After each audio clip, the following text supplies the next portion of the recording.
security. So we'll go through the information assurance. We'll see this confidentiality, integrity, availability, authentication, non-repudiation, privacy, and what are the security risk management process, right? Risk identification, risk assessment, treatment, and what are the security controls. This is important, right? End of the day, whatever are the breaches, whatever are the things that can hurt the business, right? How to secure them, what security controls can we take them, what type of controls are available. So we go through that. And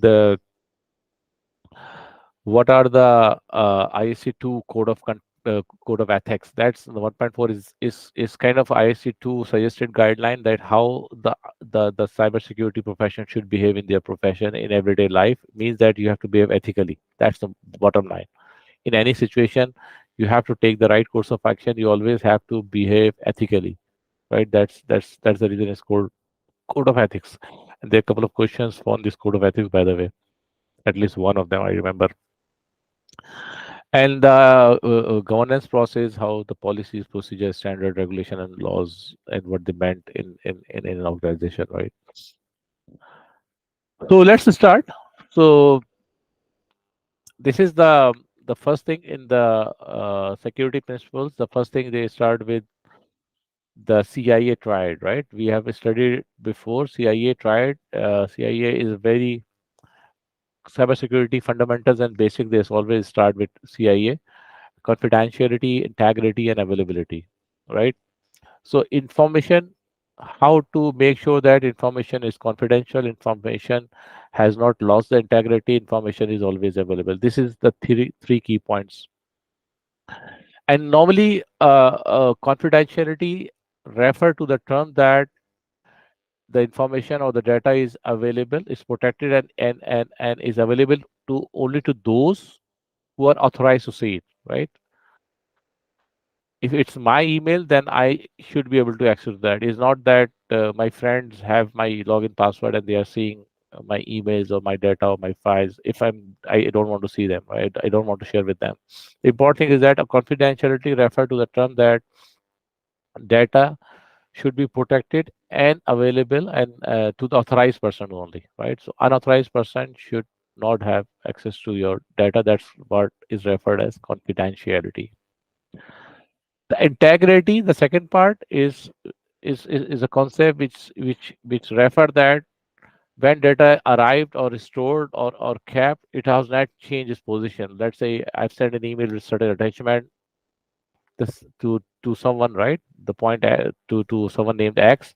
When X received the email, it's not changed. Data has not altered. The attachment has not changed. The message has not been changed. So this all came into the integrity. That what is the integrity of the data, and it has not altered. Unpurposefully, unless I do and write something, I access data, I change some feed or something. That's my job. Let's say that's to update the database records and so on. That's fine.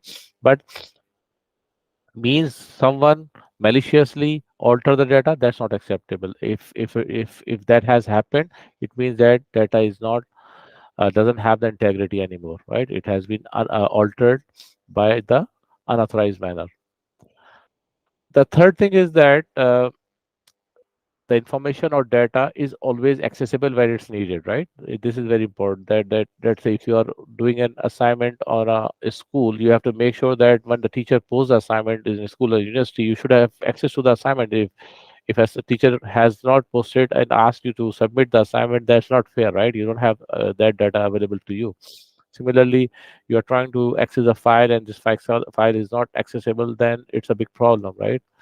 Whatever could be the problem is that someone deleted the file mistakenly, someone has your file server having internet problem, the connectivity is lost, cable has broken, whatever be the cause. The important thing is that it is all causes can disturb the availability of your data, whether it's email, whether it's file, whether it's video, whatever it is.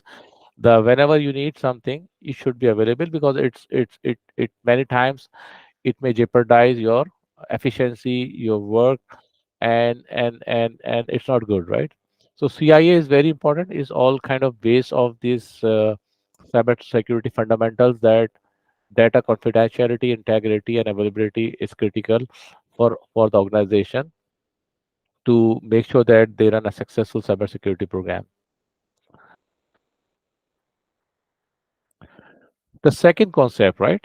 We all know that authentication. Authentication means that you or authenticated, you have your IDs accepted. Let's say you log into the Gmail or email or your school account, right? So they give you username and password, and sometime to give you multi-factor authentication or two-factor authentication where there is a token comes or SMS come to your phone. So this is all part of the authentication. Means that they want to validate who you are, right? Means that if I'm trying to access my email, I'm gonna enter my email ID and my password, and they will send me a token which is coming to my phone. So they will say that yeah, it's Mr. Harris, right? But the point is that if someone else trying to access your emails, then means that they may steal your password, right? Or but at the same time they might not have your two-factor authentication, so they may fail. So that's the reason authentication is important, is critical, and it identifies who you are, right? Because the important thing we have done, we have studied that confidentiality of the information, right? When information should only be available to those who are authorized. So means that if I have my username password shared with others, means that I'm giving them the authority to see my data, which might not always be the good case, right? So we should be careful in sharing our credential with anyone else. The first thing is authentication, which we all very familiar because we have accounts on our school accounts. We have our username, password in bunch of applications in Gmails, emails, and a lot of apps that we use today, right? WhatsApp. WhatsApp normally doesn't ask for account; is mapped to the phone number. But let's say your Instagram ID or TikTok ID or whatever, right? So they all have username, password, and most of the time they also have a multi-factor authentication or two-factor authentication. So the authentication part we all kind of clear. The second thing is the authorization. That's probably might be a new concept for some. This is the point where we say that okay, you are authenticated, right? So means that you are someone who are allowed to access this data. But sometimes what happens that we authorize some person that what level of access they have on the system, right? So look at the example of the Gmail, right? We all are able to log into our Gmails. We can see our emails, right? So that's fine, but we are not authorized to see others' email. It's not that my home have four members and I log into my Gmail, I can see their emails. No, that's not possible. Second thing, look at this way, right? So for this course, we have made a Google Drive for information collaboration and file sharing. So in this Google Drive, what I have done, I've entered the individual email IDs of some of you, right? So who have the Google Gmail ID, they can access the folder, right? The important thing is that if I don't add your email ID, then you will not be able to access the system. Means that only those who have their email IDs registered on the system on the folder, they are authorized. Maybe you all able to have Google account, you are able to log into Google, you are checking your emails and all that, but the folder that I have shared only authorized for those who have granted the access to the system. If someone is not authorized, he will not be able to see the content in my folder. So this is authorization. Authentication, that yes, you are authenticated to Google. Google will say that yeah, you are you, right? So they accept you, but I don't accept in my folder to you unless I allow, right? So this is authorization part. What permission you have. Whoever has the permission, they can see the files, they can access the data, right? So this is authentication versus authorization. Authorization is also very important in modern systems, right? Because a lot of time people got authenticated, but they might not have the right authorization, or they might not have the right level of access to do their job. So make sure that whoever is setting up the systems, they are giving setting up the right authorization level so people can do their job. Not everyone needs to have the full access. Some might need read access, some might need read and write access, some just need a view access, and so on, right? So authorization, a right level of authorization to get your job done is critical. Now, the two more concepts first go through data privacy and data security. So data privacy is related to again the confidentiality is about that how data about the users or user data or user related data is collected, stored, and distributed, and how is it is used, right? Let's say Google and Facebook and WhatsApp and TikTok and all that have kind of access to our data, right? The issue is that they have very strict policies, and they ask us to accept their policies, where they say that they may use our data in some places and this and that. So we technically or legally cannot do much against them using our data, because we have accepted the term and condition. But end of the day, any organization, when they collect the data, user data, or their employee data, or their customer data.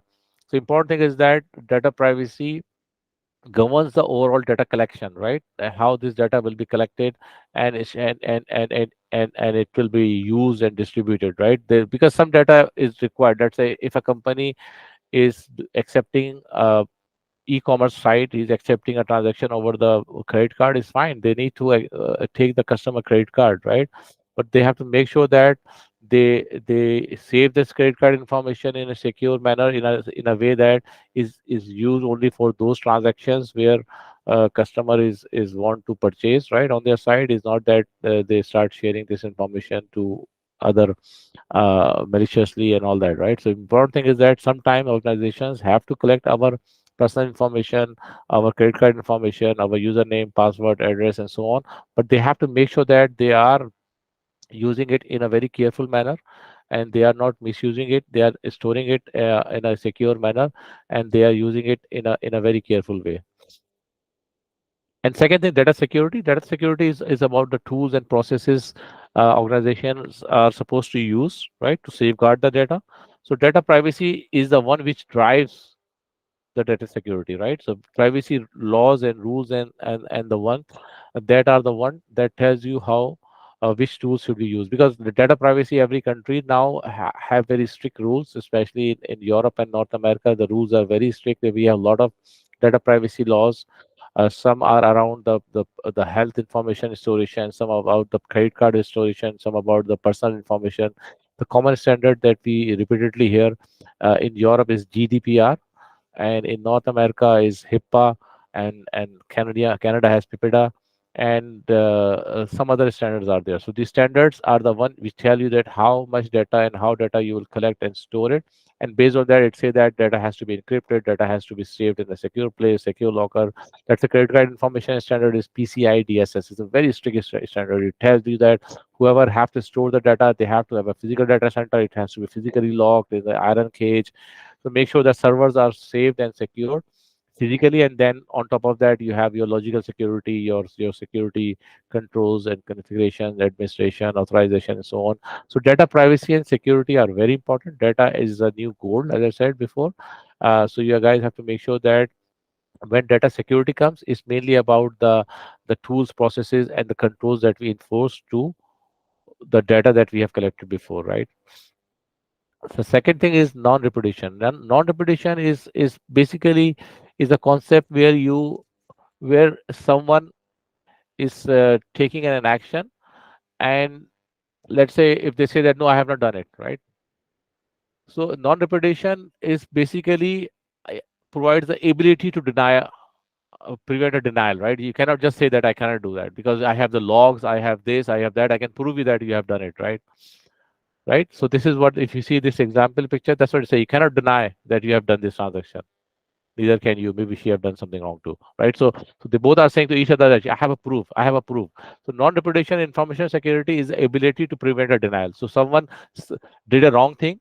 Someone, let's say, deleted a file. Someone did something wrong. Someone misused the credit card data. That's some employee or something, and they say that no, I haven't done it. But no, as a security administrator, you have the proof, you have the log, you have the transaction record, and all that. You can say that no, you cannot deny that.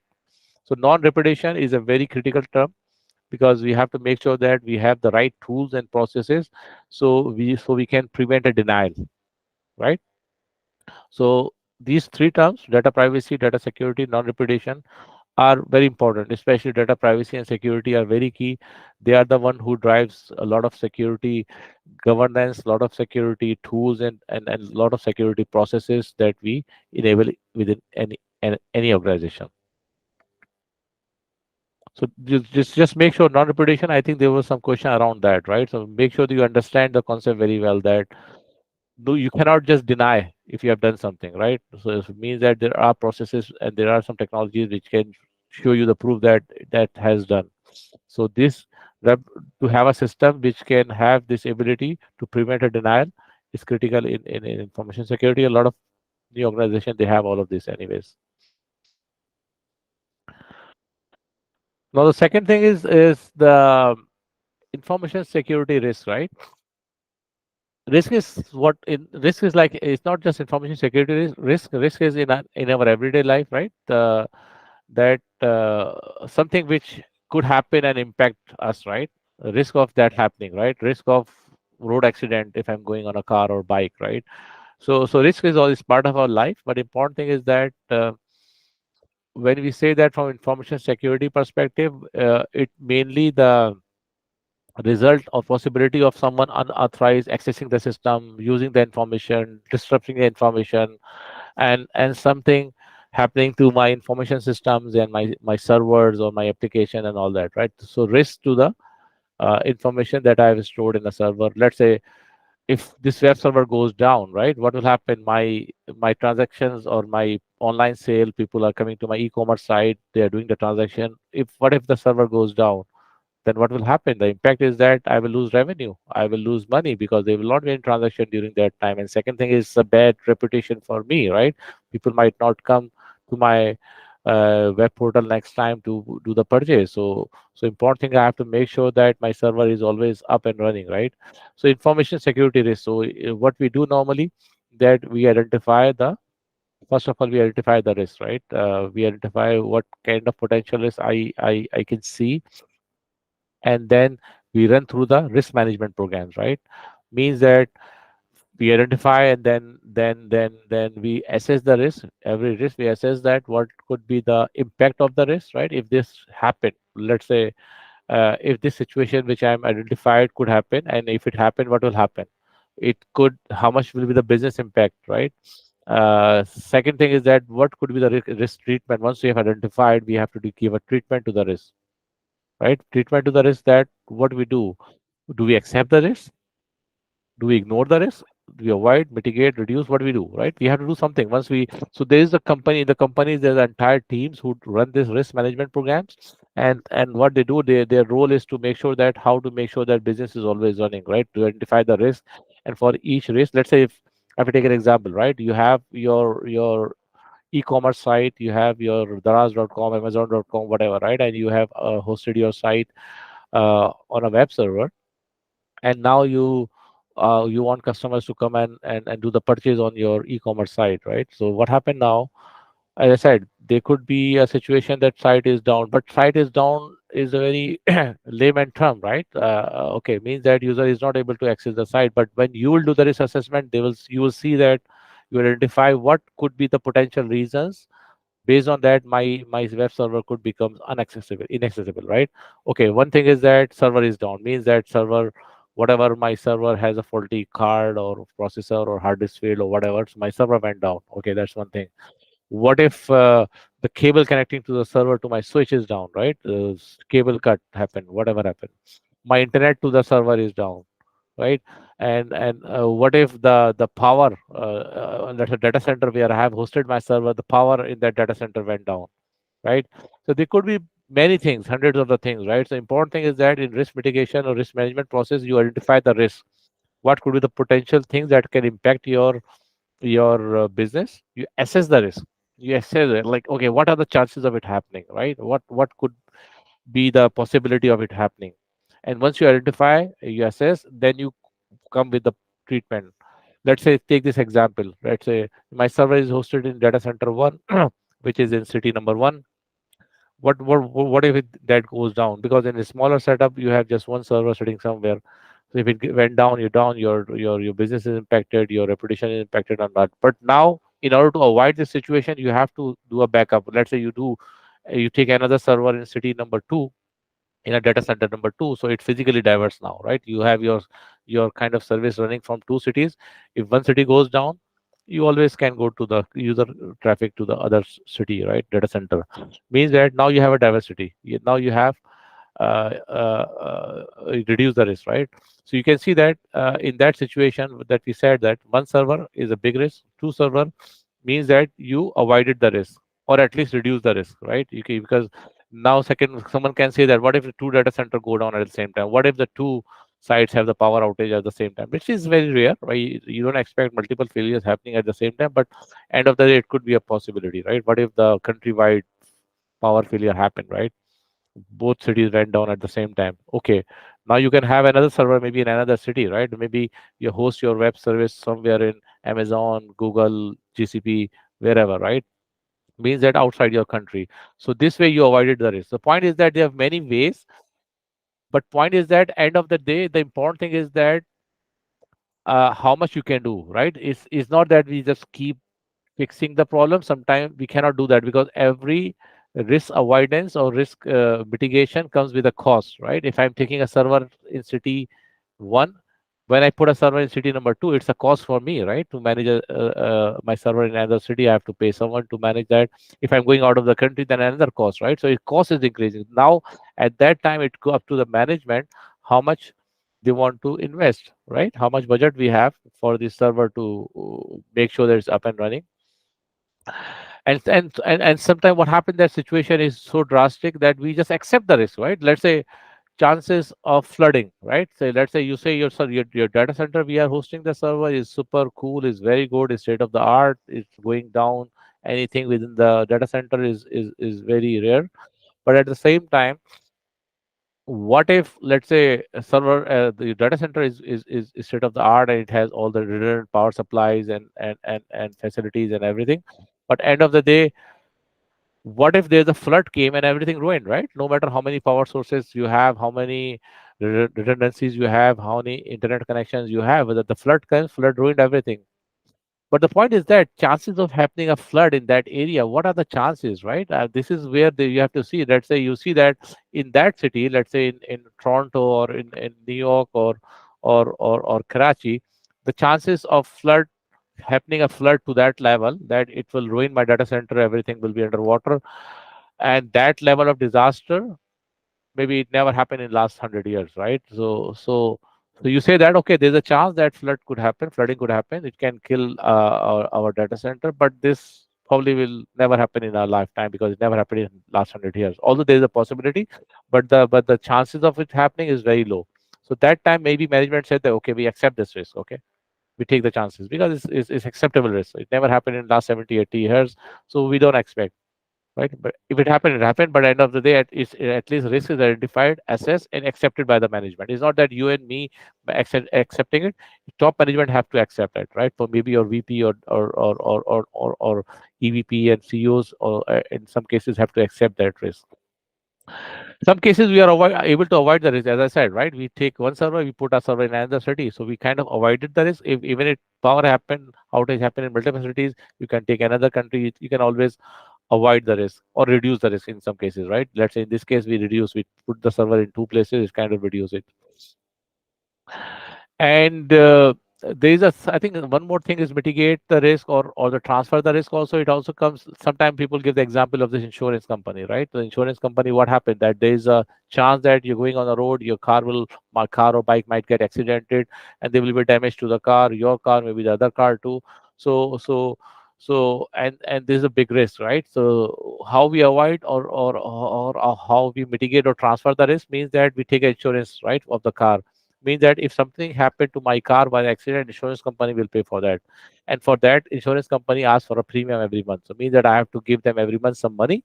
So when disaster happen or something bad happened to my car, some accident happened, so they will pay for that, right? Means that I have kind of reduced my risk, right? I kind of mitigated my risk, and in some cases this insurance example is kind of transferred my risk. I transfer risk from myself to insurance company. Now although I will pay them a little bit premium every month, but when something happened, let's say I have something bad and it damaged my car completely, it write off the car. Now they will pay me to buy a new car, right? This is what happens depending on the policy, but it's helpful, right? So sometimes you accept the risk, sometimes you take the actions to mitigate the risk or avoid the risk and reduce the risk, right? And this is a very common example where you can say that risk is, I mean, this was a question, was actually one question around that. Just keep in mind, right? Probability multiplied by impact, right? So this tell you that probability of happening, what are the chances of it happening? And if it happened, how much impact it could do. Maybe we can lose $1 million, maybe $100,000, $10,000, $1,000, right? How much is the risk impact? So if it is acceptable and low, in the green lines, people normally accept it. But if it is in risk is not acceptable, let's say it's coming in orange or red line, people normally take some action, right? They do some, make sure that they take some mitigation actions, right? So to avoid the risk, right? Because risk is not acceptable. As I said, you are running an e-commerce, you're every day hundreds and thousands of customers coming to your website. You cannot take a chance that just keep one server, right? You have to have a backup somewhere else in some other city, likely, just to make sure that when server in city one goes down, automatically user start accessing the server number two, right? So you have to make sure that your business is up and running all the time. So this chart helps you. This one hand you have the probability, one hand you have your impact. Probability multiplied by impact is gives you the risk tolerance. Now the next portion is about the, like we studied the data privacy, data security, and the risk. And the third thing is that how do we control it, right? How do we secure the data? What type of controls we can take to secure our data? So typically to secure the data in general, it comes with three type of controls, right? Administrative controls, physical control, technical controls. Administrative controls normally are the policies and guidelines, right? That companies made, that this is our rules and policies and guidelines that we will follow, right? It's like an administrative in a sense that it's a written policies, documented policies, it's the guidelines that is expected that people will follow, right, within the organization when certain situations happens. So that the administrative control is kind of one-time written document. But when you go to enforcement, how you enforce it, there are two enforcement levels you enforce: physical control and technical controls, right? So physical controls are basically the control that you take around the physical proximities, right? Let's say your physical facility, the data center that you are hosting your server, how you are controlling the access to the building, which is the who are allowed to go to the building. Users have their badges have to be programmed to access that building. Let's say company have 100 users, not all the 100 users are allowed to go to data center. Maybe mostly will just go to their office, and some user will go to the data center building. So their badges will be planned or programmed only for those people. Badges will be planned to go to data center, right? And how the building has made, the building has the concrete walls, and it's not walls are large enough that people just cannot jump into and bunk the walls, right? Just make sure that the facility, the way building has built is secure. And you have the, let's say, the necessary control. Sometimes you'll see in the next slide, we'll see that they have detail, like you can even have this the dogs protecting the building, right? Sometimes you have this CCTV cameras, you have this gated way to different levels of gates where you can enter from one gate and then another gate and another gate. So they are physical controls, means that you enable the way you build the facility to protect the environment. You build in a way that physically is not easy to access, right? End of the day, your cages, your data center, your physical cabinets where you host the server, they are locked in, right? If someone break all the physical control, they reach to the server, but it's locked in, and no one can reach to the server physically, because let's say someone reaches the physical, they can just throw a bucket of water on that, right? And server is down. So these are the physical controls. These are important because a lot of time we are in IT, we are in computer, we are in cybersecurity and all that. We think about the okay server and technical control, which is more of a configuration that we do. We access the server, we access the website. These are the control that we do, the protection we do on the servers or the computer system is through the configuration. It's technical control. A lot of time and most of the time we think of technical control, but important thing is that physical controls are also important, right? Technical are important. Definitely, technical are very crucial, given that now hackers are sitting across the globe. They can trying to access your servers through the internet. So technical controls block that. But at the same time, sometimes people are just sitting in the same city, right? They can just walk into your data center. They can just burn your data center, they put a fire, they can just throw a bucket of water on your servers and all that. So you have to make sure that there are sufficient physical controls to limit access to the buildings and limit access to the servers. So this is go through these. These are, like, I will not go through detail. It's just a plain study, right? So there are procedures and policies and standards and regulations. So important things is keep in mind that regulation normally it comes from the law agency perspective. Normally governments are the one who make the regulation and laws. If you don't follow the law, you can be penalized. You can have the penalty. You have to pay fines and so on. So regulations are very important, that because these are kind of law. Standard policies procedure are not law, means that it's company specific. Company makes certain policies and procedures and guidelines and standard. Maybe you can have some severe impact within the company if you're not following the policies and procedures, but it's not that it's a law, right? Law means that every citizen has to follow the law, right? All the organization have to follow the law. If they don't follow it, the government will penalize them. There may be a police case and so on. But in a standard policy and procedure, they're company specific. They are within our organization. There may be some consequences not following them within the company, but it's not that you can be put in jail. In make some cases, maybe depending on the way company write the policy, right? But differentiate these terms, read through these terms, and make sure that when the question comes, you understand what is the process, procedure, what is the policies, what are the standards. IC2 code of ethics, right? There, I think at least one question or more was around this. IC2. This is not this IC2. Just want to enforce that as a cybersecurity professional, we always have to act ethically, right? Legally, and make sure that we commit to this code of conduct and code of ethics, right? An important thing is that read these words carefully and remember them. The safety and welfare of the society is not just the server we are safe protecting, right? Make sure that this word carefully.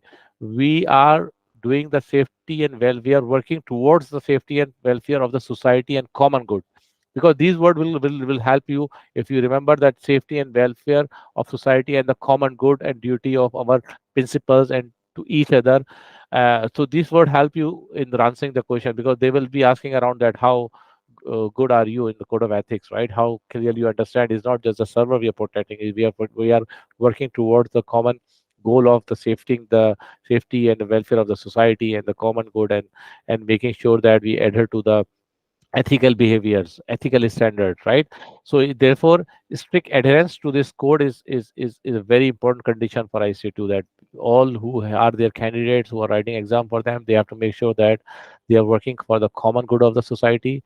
And the second thing is just this preamble and the canons. Read them both. This is important. I at least expect a question around these, right? So you have to be work ethically, you have to behave ethically. You don't have to work only for cybersecurity system. You have to work towards the common good of the society. Okay. Okay. Now the domain two, I think it's up to you. You guys, you want to continue today, and we can go to the next one. But important thing is that this in end of the course there is suggested studies, right? As I said, this suggested studies, uh, as soon as you finish a domain, you may have to make sure that you go through these suggested studies, flashcard, and that will revise your concept, right? So important thing is that flashcard and the questions to revise of each domain. The moment you finish studying a domain, go through these flashcards, right? So right now we have finished the domain number one. Probably we can finish domain two also, so you guys can prepare domain two also.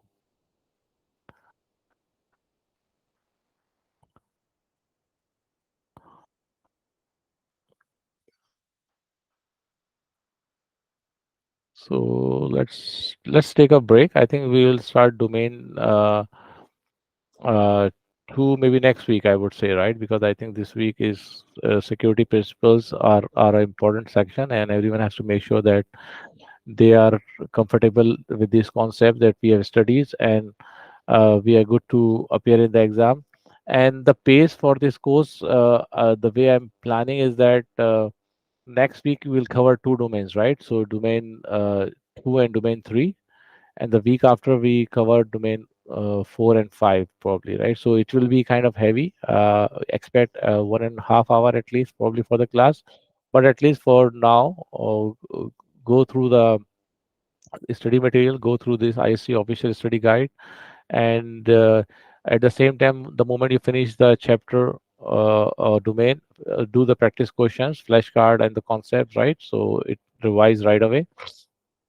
And the third thing is that, as I said, probably you will not find all the questions coming from the IC2 material. Sometimes you will feel that is not, I didn't study that. If you study this other material, which I have mentioned here, that will help you to cover that part, right? Some concepts might not seem familiar from the IC2 study guide, so, but at least if you go through this, at least for the net courses, this is again, I think, around, I would say, I don't know, I haven't gone through details, so it's probably around, I think, 10 hours study for these two courses. One is 7 hours, one probably 3 hours, but they are very good courses, very well made videos. It's a video and some theories, but it's very good course, right? So if you go through all of that, for sure you will pass it, but at the same time you have to make sure that you have your common sense, right? So a lot of times questions comes and we are kind of lost, although we know them because we are not using your common sense. So you have to make sure that the knowledge that you have learned,